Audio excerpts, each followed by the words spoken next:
Yan guys, panibang video for tonight. Update may nag-message sa atin kasi sabi niya may nakita siya na vlog o video sa YouTube. Ganito din, pero ang problema is Chinese version yung language. So nag-message siya paano i-set yung language nito.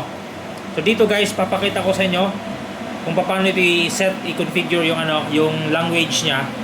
Kasi by default po mga kapatid, ito is Chinese yung language. So tara guys, huwag natin pabain, umpisahan na natin.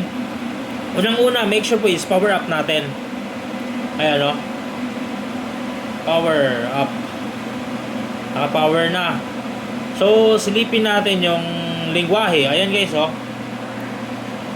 check ang lengguwahe or Chinese. Ayan. By default po yan kapatid. Ngayon, ituturo ko nga naman kung paano natin i-set. Okay?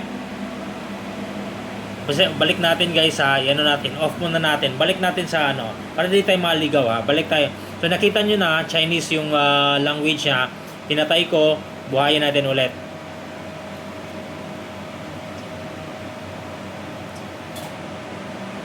So ayan. Ito na yung main display niya.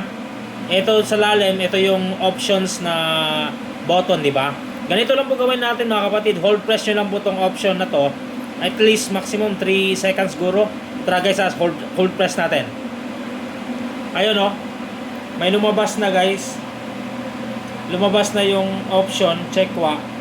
Etong guys, isa, dalawa, pangatlo. Yan pangatlo na option. Sabi dito, Chin Chan Chu. Ayan. Arrow down natin. Ito. Arrow down. Ayan. Punta tayo sa pangatlo na option. Tapos, okay. Press okay.